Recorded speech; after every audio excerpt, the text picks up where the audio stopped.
전 세계를 휩쓸어버린 질병이 잠잠해진 지 몇 년이 지났을 즈음 나는 작은 시골 마을에서의 한여름 밤을 맞이하고 있었다. 마을은 대대로 내려오는 전설과 이야기가 많았지만 그중 하나는 특히 사람들의 입에 오르내렸다. 그것은 바로 푸른 저택의 방울소리에 대한 이야기였다. 푸른 저택은 마을 동쪽 끝 울창한 숲에 둘러싸인 외딴 곳에 자리 잡고 있었다. 이 저택은 19세기 말 당시 성공한 사업가였던 유씨 가문이 지은 곳으로 오랜 세월 동안 아무도 거주하지 않아 폐하처럼 변해 있었다. 사람들이 이곳에 가까이 가지 않는 이유는 단 하나, 바로 밤만 되면 저택에서 들려오는 정체불명의 방울소리 때문이었다. 처음 이 소리를 들었다고 한 이는 동네의 한 노인이었다. 그는 한밤중에 술에 취해 집으로 돌아가던 길에 푸른 저택 근처를 지나치다가 어렴풋이 들려오는 방울소리의 발길을 멈췄다고 했다. 그 소리는 마치 누군가가 작은 방울을 천천히 흔드는 것처럼 규칙적이었고, 그 소리가 마음을 이상하게 불편하게 만들었다고 했다. 노인은 그날 밤 악몽에 시달렸고 이후로 푸른 저택 근처엔 발길을 끊었다. 점차 마을 사람들 사이에 푸른 저택의 방울소리는 금기를 넘어 두려움의 대상이 되었다. 이 이야기는 나에게도 흥미로웠고 나는 진실을 확인하고 싶어졌다. 당시 나는 아직 혈기왕성한 대학생으로 친구들과 함께 하룻밤을 보내기로 했다. 우린 작은 탐험을 계획했다. 해가 지자마자 손전등과 녹음 장비를 챙기고 저택으로 향했다. 도착했을 때의 그 고요함은 지금까지도 잊을 수 없다. 매미 소리가 멈추고 주변은 고요 속에서 으스스한 기운이 느껴졌다. 저택은 생각보다 컸고 낡은 문을 열고 들어가자 삐걱거리는 소리와 함께 먼지가 풀썩 올라왔다. 조심스럽게 거실을 지나 2층으로 올라갔다. 아무것도 없는 공간이었지만 곳곳에 낡은 가구들과 유리창이 거미줄에 엉켜 있었다. 그리고 그 순간 모두가 숨을 죽이는 소리를 들었다. 맞았다. 그것은 분명히 방울소리였다. 마치 우리를 환영하듯이 잠시 공간에 울려 퍼졌다가 사라지는 듯했다. 하지만 그 소리가 멈추자 일행 중 한 명이 무언가 이상한 점을 발견했다. 저기, 저 벽, 뭔가 있는 것 같아. 가리킨 곳엔 희미하지만 벽에 그려진 기괴한 그림이 있었다. 가까이 다가가 살펴보니 그림은 크게 웃고 있는 사람들의 모습이었다. 그런데 그림 속 인물들은 모두 고대의 의상처럼 보였다. 그리고 그들이 들고 있던 것은 다름 아닌 방울이었다. 이 모든 것이 우연일까 하는 생각이 들자마자 호지어 소리가 다시 들려왔다. 이번에는 분명히 우리 주위에서 들리는 듯한 방울소리였다. 뭔가 빠르게 우리를 둘러싸고 있는 느낌이었다. 순간적으로 공포가 엄습하여 나와 친구들은 저택을 빠져나가 뛰기 시작했다. 그날 밤 이후로 우리는 누구도 그 이야기를 꺼내지 않았다. 그러나 그 일이 있은 후 나는 알아차렸다. 가끔 한밤중에 잠에서 깰 때 방울소리가 들린다는 그것은 단순한 오디오 환각일 수도 있다.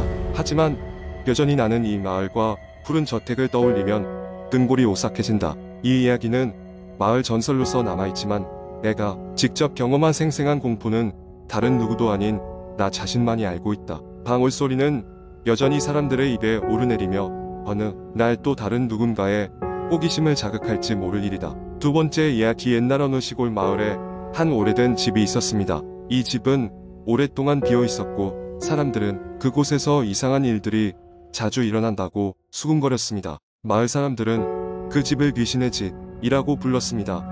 낮에는 평범해 보이지만 밤이면 집에서 이상한 소리가 들리고 불빛이 반짝거린다는 이야기였습니다. 이상한 소문은 하루 이틀 일이 아니었고 용감하기로 소문난 청년들도 그 집에 들어갔다가 며칠 밤잠을 설쳤다는 이야기가 돌곤 했습니다. 그중 몇몇은 실제로 귀신을 보았다고 주장하기도 했습니다. 그 이야기들은 늘 똑같았습니다. 창백한 얼굴에 검은 눈동자를 가진 여자가 계단 위에 서서 아래를 내려다보고 있었다고 합니다. 그녀는 무척 슬퍼 보였으며 때때로 입을 뻥긋거리며 무언가를 중얼거렸다고 합니다. 그러나 그녀의 목소리는 들리지 않았습니다. 마을 사람들이 이 집을 피하게 된 데에는 이유가 있었습니다. 몇십 년 전 그 집안에는 작은 아이가 있었습니다. 그 아이는 어느 날 흔적도 없이 사라졌고 마을 사람들은 그 아이가 귀신이 되어 돌아왔다고 믿었습니다. 그 후 집안의 사람들은 차례로 불행을 맞이했습니다.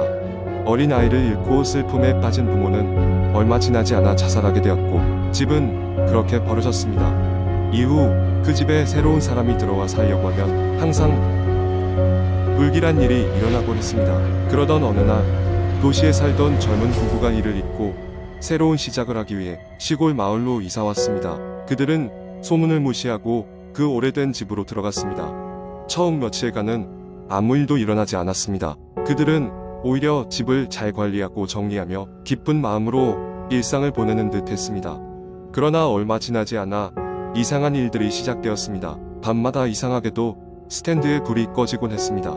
부부는 처음엔 전기 문제라고 생각하고 대수롭지 않게 여겼습니다. 그러나 전기 기사가 와서 점검해도 이상이 없다는 이야기만 하곤 했습니다.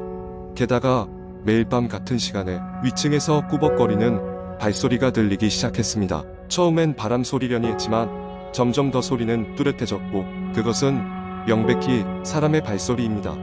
마치 누군가 계단을 오르락내리락 하는 것처럼 말입니다. 부부는 그 소리의 근원을 찾기 위해 위층으로 올라갔습니다. 그러나 거기엔 아무것도 없었습니다. 대신 먼지가 두텁게 쌓인 오래된 책 한 권을 발견했습니다. 책에는 아이의 사진과 함께 여러 가지 글들이 적혀 있었습니다. 그중 연필로 쓰인 몇 글자는 특히 눈에 띄었습니다. 여기 있지 않아 구해줘. 이상한 일들은 점점 극에 달했습니다. 어느 날 밤 아내는 침대 옆에 서 있는 그 창백한 여자의 형상을 보았습니다. 여자는 고요히 무언가를 반복 중이었으며 아내는 들리지 않는 그녀의 말을 따라하며 이상한 기분에 사로잡혔습니다. 이해할 수는 없었지만 직감적으로 그녀가 아이의 어머니라는 것을 알 수 있었습니다. 부부는 다음 날 즉시 마을의 노인에게 그들이 겪은 일을 얘기했습니다. 노인은 묵묵히 듣더니 그 오래된 책에 대해 말했습니다. 그 책은 집에 살던 아이의 것이었고 그 후 그 아이의 어머니는 정신을 잃은 상태로 집안을 떠돌았다고 말했습니다. 노인은 아이와 어머니의 영혼이 이곳에 묶여 있으며 그들을 풀어주어야 한다고 조언했습니다. 부부는 노인의 도움을 받아 마을의 오래된 전설을 따라 집안을 정화하는 의식을 치렀습니다. 그리하여 아이와 어머니의 영혼은 평화롭게 떠날 수 있었고 이상한 현상은 멈추었습니다. 현재 그 집은 어떤 이상한 현상도 없으며 부부는 평화로운 삶을 계속하고 있습니다. 그러나 여전히 그 집을 지날 때면 간혹 그날 밤이 사건이 떠올라 서늘한 기운이 등골을 타고 흐르곤 합니다.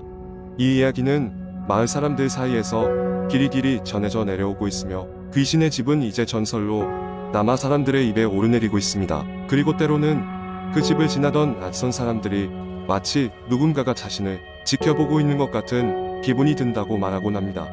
마을 사람들은 그저 미소를 지으며 그것은 아마도 신세진 영혼들의 인사일 겁니다라고 대답할 뿐입니다. 세 번째 이야기 어느 한적한 시골 마을에는 오래된 한옥이 하나 있었습니다. 그 한옥은 마을 입구에 위치해 있어 들어오는 사람들의 시선을 사로잡았지만 오랜 기간 동안 아무도 살고 있지 않았습니다.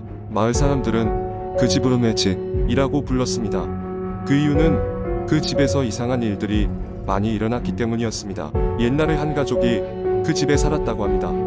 가족은 아버지, 어머니 그리고 어린 딸이었는데 어느 날 갑자기 그 가족이 흔적도 없이 사라진 것입니다. 이후로 그 집에서는 밤마다 이상한 소리가 들린다고 했습니다. 마치 소녀가 웃는 소리 같기도 하고 때론 흐느끼는 소리 같기도 했습니다. 어떤 날은 창문에서 불빛이 새어나오는 것을 본 사람도 있었습니다. 하지만 그 집에 들어가 확인해 본 사람은 아무도 없었습니다. 세월이 흐르고 도시 생활에 지쳐있던 한 젊은 부부가 시골로 내려와 살기로 결심하게 됩니다. 부부는 인터넷에서 그 오랜 한옥에 대한 글을 읽게 되었고 저렴한 가격에 혹해 직접 내려와 보게 되었습니다. 날씨도 좋았고 한옥의 외관도 생각보다 잘 보존되어 있어 부부는 이곳에서 새롭게 시작하기로 마음먹었습니다. 부부가 이사한 첫날 밤 부인은 잠에서 깨어났습니다. 창밖에서 부스럭거리는 소리가 들렸던 것입니다. 마치 누군가가 정원에서 걷고 있는 듯한 소리였습니다. 부인은 조용히 침대에서 일어나 창문을 내다보았습니다. 하지만 정원에는 아무도 없었습니다. 그저 바람에 나뭇가지가 흔들리는 소리일 것이라 생각하며 다시 잠에 들었습니다. 하지만 그 다음 날 밤에도 같은 소리가 들렸습니다. 이번에는 문 여는 소리까지 들렸습니다. 부부는 혹시 도둑이 들지 않았나 생각되어 집 여기저기를 살펴보았지만 이상한 점은 찾을 수 없었습니다. 다만 집 한 구석 방 안에는 오래된 거울이 있었는데 그 거울이 어딘지 모르게 서늘한 기운을 뿜어내고 있었던 것만이 기억에 남았습니다. 며칠 후 부인의 친구들이 집들이 겸 놀러 오게 되었습니다. 친구 중 한 명이 거울을 보고는 여기서 사진을 찍으면 예쁘게 나올 것 같아라며 장난삼아 사진을 찍었습니다. 그러나 사진을 확인한 후 친구들은 모두 놀라 고개를 갸웃거렸습니다. 사진 속에서는 분명 거울 앞에 서 있는 친구 뒤에 아주 희미하게 소녀의 형상이 찍혀 있었기 때문입니다.